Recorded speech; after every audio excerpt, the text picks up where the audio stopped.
I'm broke the boss, I flip the script. Super Trucker Podcast got me fully equipped. Left the noise behind, now I'm stacking green.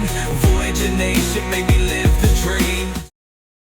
I'm sure you've heard of last night's fatal accident by the non-domiciled illegal immigrant in Ontario, California, which will change the landscape of trucking once again. So, guys, who is going to survive? Is it the white hat carrier or the black hat carrier?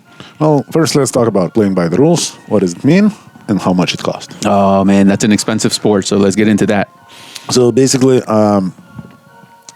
in order to run by the rules, you deal with a lot of headaches and a lot of cost that people that are cutting corners are not dealing with. Unfortunately, in today's day and age, because DOT doesn't equal justice, it's not necessarily working hand in hand with white hat carrier, in my opinion. It actually, because of adaptivity of a black hat carriers, I think we take an enormous risk. However, we're a few steps ahead of us. Yeah, so to kind of break that down a little bit too is for example, let's just take specifically for the insurance, right? It's been on the books. They petitioned for the minimum requirement to be $2 million from $750,000, I think it is, to $2 million. So again, like, who can survive that? The guy that's doing it by the books, or the people that are actually cooking the hours of service to get more time, disregarding safety on so many different levels, putting, not qualified individuals behind the wheel and all of that. So they generate cash flow by doing that.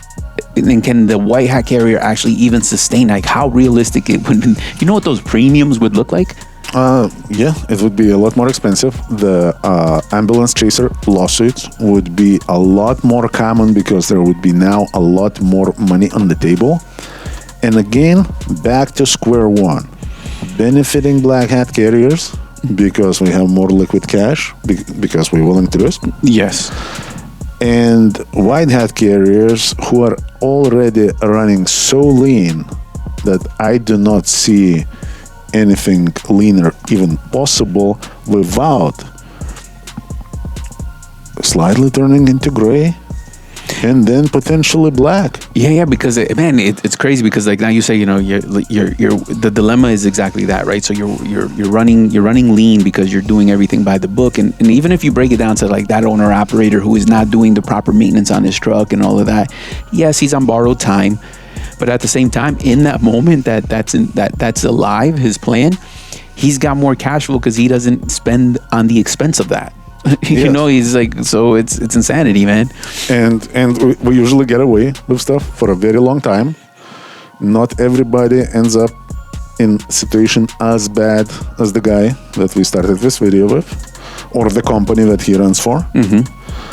And now here we go. You're dealing with let's say black hat carriers, right? Insurance, underinsured trucks. Let's say I know it's running rabbit in some areas.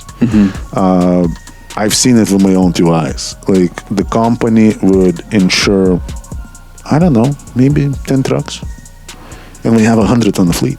Damn. Yeah. Shit. And I remember I was talking to our insurance agent here, after we do the renewal, he comes to visit, and sometimes we talk about those ambulance chaser problems and, surviving and staying as a white hat carrier. Right. And he's telling me, like, man, like, I don't even go quote some carriers because I know I'm wasting my time because I already quoted them, and then we come back at me. We start the quote with like 100 trucks. Yeah. Then we come back at me like, all right, so let's just put 10 of them on. Like, I'm not putting my fucking name on that shit. Oh, man. But again, now think about it. Trucking insurance is insanely expensive. Yeah. So now imagine all this pile of cash that now black hat carrier has to play against you and win. Yeah. And the insanity behind that is a major competitive advantage also because guys are looking for that. So let me tell you, man, on the recruiting side, don't think that those phone calls aren't happening as black and white as like, hey, do you guys, if I make a call, you give me 10 more hours? You know how to make sure my clock, I can, you make adjustments. And the funny thing is like how the DOT knows about it. Yeah, it's no secret. And I don't know then what's a holdback investigating, because, for example, also cost of doing business, white hat carrier versus black hat carrier. We all talk safety these days, right? Because like, oh my God, now we all of a sudden we're all righteous, and now we always want to point a finger at another guy. Mm-hmm. But just tell me, like, roughly, how many people you didn't hire in the last 3 months because you not playing games with hours of service was a deal breaker for them? And how many people have we as a carrier, as a white hat carrier, lost because not only that we don't play with hours of service, we use Motive. Motive doesn't have those options. Yeah. Man, right off the bat that I didn't hire, there is no less than 20 people. And it comes from, looking for the hours of service to do that. And like I said, they're like black and white questions, and it's crazy because DOT will have, the list of certified ELD providers and stuff.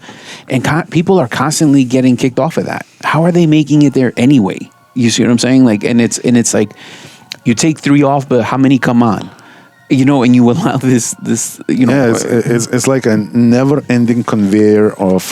First of all, the machine chasing them people is very, very slow. It's big but very slow and clumsy. Yeah, because let's say an ELD is now prohibited, right? Let's say that provider is prohibited. You got 60 days to rectify your problem. Which gives you even more options, because now you got probably 60 days to use something as paper logs. And to find somebody else. Even better. Yeah. So I mean, I think pretty soon that is all changing, where like, who knows, man, like maybe you're revoked on the spot or some shit before. Because check this out, my good friend just recently went through the audit, right? Mm-hmm. And when it came down to a portion of hours of service, what the auditor said, obviously the guy was a little worried, because audits is never fucking easy. No, always nerve-breaking, especially if you're white hat carrier, because you're not hiding anything. That's a problem. Yeah, for sure. You don't have 15 companies to throw trucks around. you right there. That's everything, yeah. And then the auditor was like, oh, so you guys, we have a couple of ELD systems, not just one. Like we got Motive, we got Samsara. Okay. So all the legit systems. But still, now he's going to generate some questions. Why two? And yes, however, the auditor took it like, oh, so you guys not playing games. All right. No, here we go.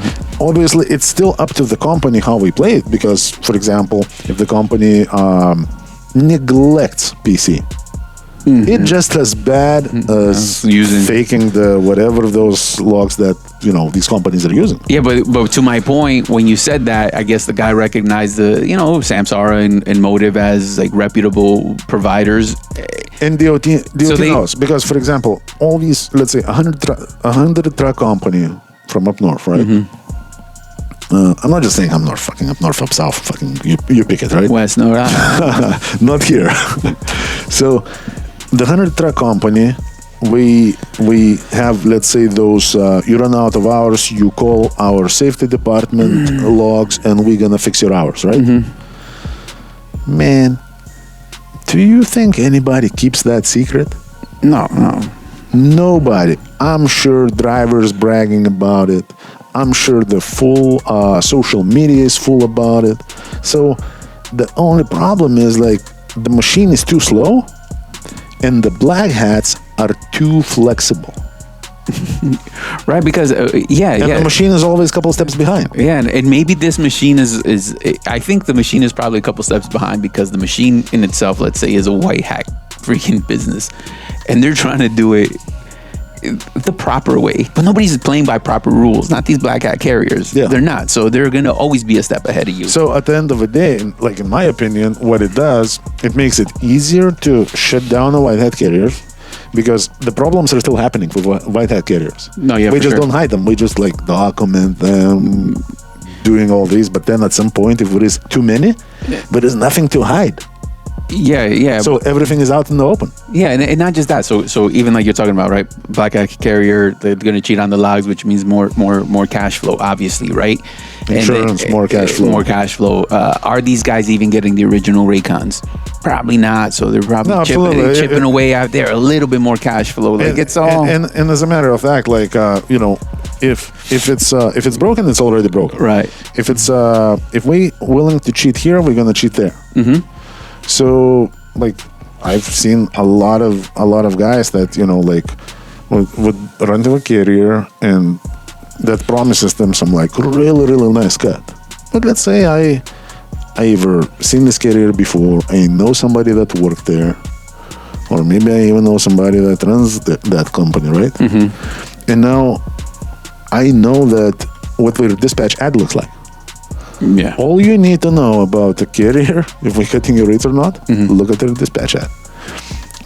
Those carriers openly, obviously you have to read a little bit between the lines right now, Right. but before it was that open, like the ad would actually say a certain percentage of what you cut. Okay. So if rate is 2,000, you're not getting that percentage of 2,000.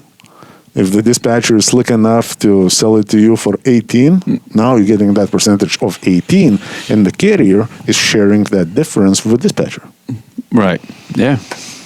And obviously, this is how those networks form, because now we become like, I don't know, like almost like mafia, because now it's not only like everything in one hands that's easy to track. Now, the carrier runs into some deep shit. Some glorified dispatcher opens up an MC. Glorified safety opens up an MC. We all same group of people. We just don't have any family ties. Right. But that's a same company under a bunch of different colors and names. And then everything is the convolute. It just gets convoluted, and then you got brokers willing to play certain games as well, and so then it just kind of spills into every aspect of trucking, and then that's why it's so hard to clean this bad boy up. Yes, and I think, for example, the brokers, for the most part, brokers are, in my opinion, somewhat idiots. I think we just like we're a little slow. Like I'm looking at the highway system and everything else. Mm-hmm. I don't think it does what it's meant to do. I think people that are running those programs are not effective at all. No, but it's it's the illusion of control, right? So I mean, you have access to people's VIN numbers. Like, come on, man. Like, think about it. Guys that are out there, everybody knows what I'm talking about. You got to take a picture with you by the truck, like, and then to prove that that's you getting loaded or whatever. So come on, man. 2025 with AI and all the information, like we are back to the most antiquated way to prove something. And so, and then at the end of the day, I can ask the AI to put the truck with any signs behind my picture. shit, man. Like, I'm just saying it doesn't make sense. So highway wants all this technology that happens, but yet, even now, man, I will say, guys, there has been an uptake in phone calls verifying that dispatchers work here, booking loads and shit. Mm-hmm. So, they're subject to. Okay, so that, for example, that's a good thing. That just the broker is being diligent. Yeah. You can't blame him for that, man. Yeah, but when some brokers, for example, when the market shifts, nobody's even watching anybody's safety score, who's doing what. None of that becomes relevant. Mm-hmm. When the market shifts the other way, all of a sudden it's super important. And same goes with a shipper, receiver, and everybody else, because at the end of the day, it's adaptability. And this is why I'm saying, like, unfortunately, man, like, as you were doing today, like, morning video and, talking about it a little bit, it was like, shit, like, are we losing? Operators looking for the best business owner opportunity, look no further. I got all the programs that are going to make you successful. Everything to operating from 2 different fuel cards, top of the line trailers with a maintenance program that is unbeatable, to plates, insurance, you name it, we got it. All you got to do is give us a call, 863-342-5171. Learn more and get started.